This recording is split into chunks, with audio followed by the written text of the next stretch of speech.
So it's about several weeks, if not a month almost, since we got home from Japan. And I'm outloading all the video I shot in Japan, but I realized I hadn't included video of, maybe a wrap-up video anyway, of like my purchases, which I hate to kind of come off as a consumer.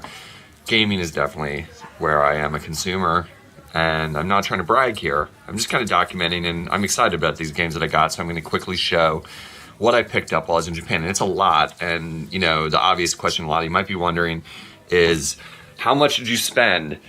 And the answer is going to be roughly maybe $200 to $300, and that includes the cost of what I guess I'll show first, which is in pieces. It doesn't look very good right now, but it's a Famicom disk system, and this is how they look when they're taken apart. Maybe someday, if I ever get serious about making game videos, I'll make a video of how to repair one, but there's a lot of stuff on the internet about it already. I'd only just be repeating what I learned from other people. But you know, that's how the system, normally you see the front of the console, something like this, and they're famously picky and janky, and I don't know if it got damaged in transit. I was very careful with it, carrying it very carefully throughout my trip once I purchased it, but it wasn't reading right when I got home, which is a really common problem with them. I have been working on it, and I've gotten it reading relatively reliably. And I don't own a Famicom, the base system, a Famicom yet. So I'm getting one from a guy on Nintendo Age who's modding it a little bit for me with longer cords. And as many of you may or may not know, the main reason to get a Famicom disk system up and running is because some games have better sound out. Different soundtracks, almost with different sound channels, I believe is the way to put it. Classic NES games, which make them sound completely different. I'll get to those. But starting, I'll just go over a lot of these. I can't even pronounce a lot of these, and so I may even say them wrong or tell you what they are wrong. But I'm just going to quickly list them because I haven't played most of them yet. Mighty Final Fight. I think it's like a chibi Final Fight game. I don't know. I haven't played it yet. Again, I'm not going to keep saying that. Most of these I don't know a lot about. I take my time with games. This is Castlevania 3, which has a different soundtrack. This was one of the more expensive things I bought. I think that was like 30 or 40 bucks American when I purchased it there. Here's a Technos game. It's one of the games in what we call the River City Ransom series in America. Its name's escaping me. I'm not going to try and say it right now. And I don't even know what this is. This might be River City Ransom's sequel, so I'm super excited about that. I don't recall. This game's terrible, but I just had to get it because I thought I really like the art on it, even though you can't really see it with the tags. I think it is, in America, it was reskinned as the Snoopy game that's on NES. This game I used to play in an arcade when I was a kid with my brother and friends, so I'm super excited. I don't think I knew that was on NES, although I sort of had an idea. So it's a like kind of a runner where you jump stuff, kind of a platformy runner type game. This is a Balloon Fight sequel. I believe it is I believe it's canonized Balloon Fight with Hello Kitty, and I've heard it's actually a good game.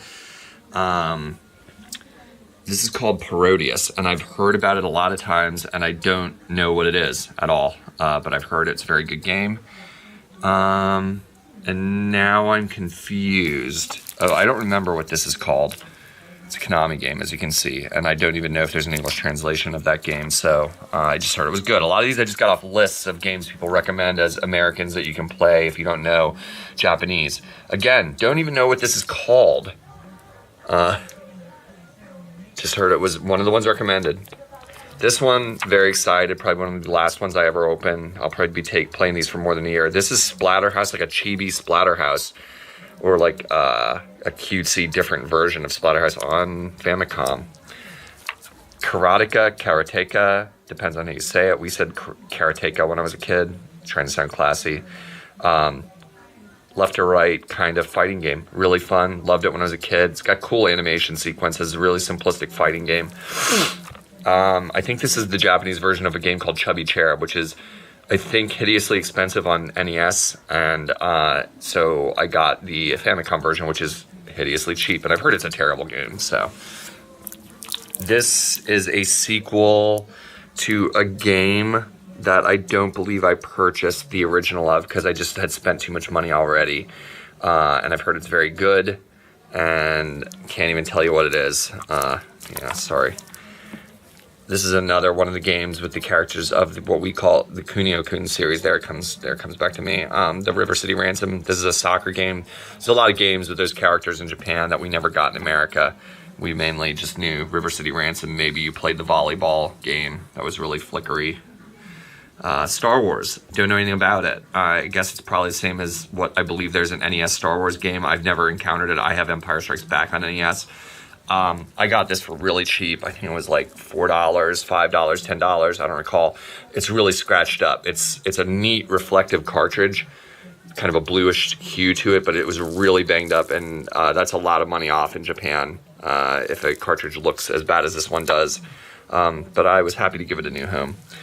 Here's a game which I wanted. I believe this is a classic, considered a classic in Japan.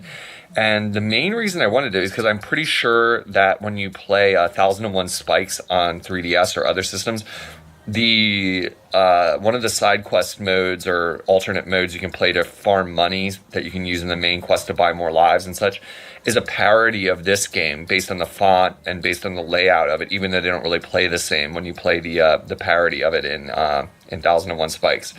It's like a maze game, and it's really hard, and I'm not terrible at games of that sort. It's really tough. I've only gotten to like the 5th or 6th level on a few tries. This game I've been trying to finish. It's one of the first games I opened upon returning. I think it's called King Kong 2 Mega Punch, or Ikari no Mega Punch 2, or something like that. Great game. It's got crazy mazes. Maps that don't really make sense that well, and if you want to finish it, which I almost did, I really got fair. There's some unfair jumps in level 7 that I lost on after I'd been playing for like 2 hours and having all these maps made. A lot of the time I've been playing is just making the maps because it's a really convoluted game. Not very hard, and it's actually really fun. I highly recommend it if you have the patience for like a game where you might have to make some graph maps or something. Game I've always wanted to play. A lot of us are familiar with it from Smash Brothers. The Pac-Land levels that are kind of annoying to a lot of people, the auto-scrolling Pac-Land levels. That's what this game is. It's not auto-scrolling, but it's almost like an auto-scrolling game, and it's really tough, and it's got some weird controls. If you're a fan of classic games, though, it's a must-play. And I've gotten pretty good at it. It's got some weird controls. Use the buttons in odd ways. It's hard to explain. I won't get into it here. A game that I'm going to just say right away, admit I don't remember what it's called. Just another one off a list of Famicom games. As you notice, if you're not familiar with Famicom games, they come in a lot of different hues, and I like that about them, so I'm super excited to be collecting them now. Here's another one, off the top of my head, name unknown. Neat art, right, though? You can see I bought a lot of my games at Mandrake. I was a big fan of that store. It's really cool. Some stuff at Super Potato, but the prices are a little better at Mandrake in general. Rainbow Islands. I believe it's in the series, the Bubble Bottle series, and I believe I played this with one of my good friends a few years ago on Wii. I think we downloaded it on Wii. I'm excited to check this one out. I'm excited to check them all out. I can probably stop saying that. Here's one I'm super excited about to be checking out. This is called Devil World, and this is a Shigeru Miyamoto game, and it was never ported to NES because it has religious iconography in it. And they didn't bother to reskin it or anything, change the tiles or anything like that. This one just never came over. I think it's a maze game. I think it's one of the earliest Miyamoto games, and yeah, so I had to have it. And it's very cheap. It's very common in Japan. I probably overpaid for it. I think I paid like $5 at one store and then saw it for like $3 at other stores. So now we get to the big gets. I mean, there were some big gets in the other things, but these are the big gets of the trip. These are the Famicom Disk System games. Versus Excitebike, very affordable. I think I only paid a few bucks for this. Doesn't have a manual or anything, but it does have a different sound out. And the big thing about it is that you can actually use the course editor and save your courses if your Famicom Disk System is working correctly. You can save them to the disk. And if you're not familiar with Famicom disks, I'll let you have a look at that real quick. Yeah, if you're as old as I am, you remember using disks like this, and even earlier disks, in fact. But these remind me of the 3.5 floppy disks, as even though they're a hard case, we tend to call them floppy, that I used on my Apple II GS as a kid. And I've gotten this one running, and I've even saved a couple courses. And the really cool thing is, like, some of the people's courses that owned this game years ago or back in the 80s or whatever, are still on there, so I can mess with those. And I find that really cool. Same with Castlevania. Castlevania 1 I picked up because I've always really, really adored it. It was one of the very first NES games I ever owned. Like everybody else, I loved Castlevania. And it wasn't too expensive. And I do not think it has improved sound out for this particular cartridge. This particular disc. I mean, yeah, so you're getting a spoiler of what else is coming there. But I've got to open the box with one hand while I film. This one came with a manual, and it's so cool. It's got great artwork, really neat to me. Can't read any of it. It's all in kanji. I love it. I live it. Even though, from what I can tell playing it, other than the ability to save, which is huge, save your game, like mid-game, on per level, if you like. Other than that, the game is effectively the same game we got in America, but the ability to save is a huge difference because, you know, the game is hard. And I'm pretty good at it because I've been playing it my whole life. I've never finished it. I've gotten Dracula to reveal his final form, and I've never been able to beat him. So at some point I'm going to do it with this, even though I consider it as an American kind of cheating to save your game in Castlevania to be able to redo it. This one isn't even the plastic one. This is one of my presents from my wife for my birthday. Metroid, the Famicom Disk System version with the alternate Disk System soundtrack, added channels, different sounds. I cannot wait to replay one of my favorite games of all time. Anyone who thinks that Metroid hasn't aged well, you haven't aged well. How about that? Yeah, with manual and everything. I think I overpaid for it a little bit. I should have probably held out for a better price, but I was so excited to find it that I bought the first version I saw. I only overpaid by a few bucks. Otaki, a game I've heard about vaguely, thought I'd never get a chance to play, and then I decided I'd dive in a little harder on my game collecting. It's a music game. I think the only way to play it is on Famicom Disk System, and I'm very excited to check that out at some point. I believe it just is something to do with a game where you manipulate music. I got an unboxed copy of Doki Doki Panic. I can't tell you anything more than that. There it is. Of course, it's one of the games a lot of Americans want to play since it is effectively, you know what I'm going to say, Super Mario Bros. 2 is Doki Doki Panic. They changed the characters for the American release of Super Mario Bros. 2 when they released it. This is Doki Doki Panic with the original characters. I'm not sure if the game is any different than that. Zelda's super cheap on Famicom Disk System. I believe it does have improved sound, alternate soundtrack. It was like $6 for it without a manual. I was really tempted to get it with the manual, but I had spent a lot of money already, so I just went with it without the manual. Officially one of my favorite games of all time, if not my favorite.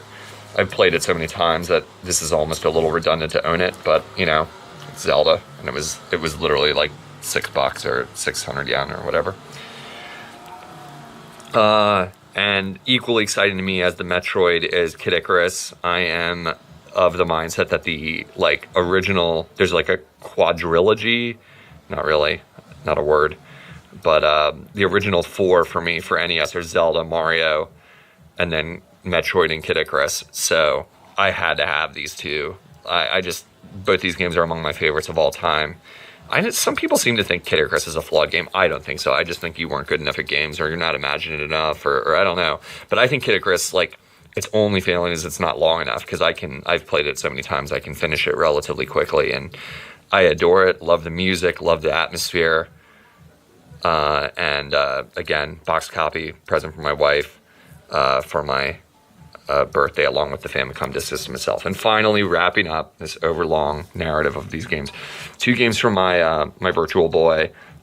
Jack Brothers, I believe, I got it banged up on the way back. It's a real fail. Japanese collectors would hate me. American collectors would hate me. I banged up the box a little bit. I was, carrying this through Japan for days and days and days and tried to pack it very carefully. Full box copy of Jack Brothers. I believe it is the most expensive game for Virtual Boy.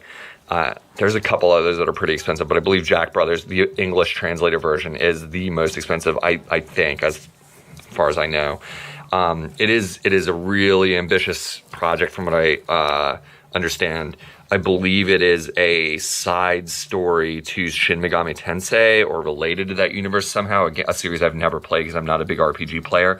I believe this is more like a dungeon crawling, linear game. But on Virtual Boy, a dungeon crawling, like RPG-ish type game, I'm hoping I can understand it. I read a few blogs where people said, yeah, you can just click through a lot of screens and you'll figure it out. So I'm hoping that's true. Otherwise, it's going to be a little bit of a slog to play because I'm going to have to use a computer while I'm using the Virtual Boy to like read help files. But sometime I'll be playing that, and no, I do not get headaches from my Virtual Boy. Everyone says that. I have never gotten a headache from Virtual Boy, and I get headaches pretty easily. It's just a little awkward to play.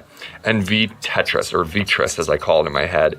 I already have 3D Tetris, which is a pretty valuable Virtual Boy game, English version. These are my first 2 Japanese versions.